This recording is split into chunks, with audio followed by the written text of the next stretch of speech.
Muling nagsilikas ang ilang mga taga-Kalamansig at Libak, Sultan Kudarat matapos ang magnitude 5.4 na lindol kaninang alauna ng madaling araw.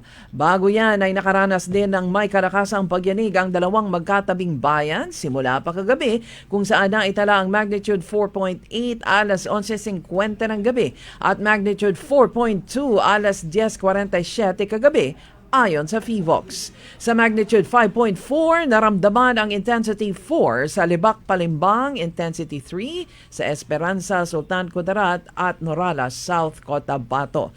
Tectonic in origin ang paggalaw sa lupa sa ilalim ng ang lindol na natukoy mahigit 40 kilometro mula sa Kalamansig. Naitala naman ang mahigit sa 50 aftershocks na naramdaman hanggang ngayong umaga.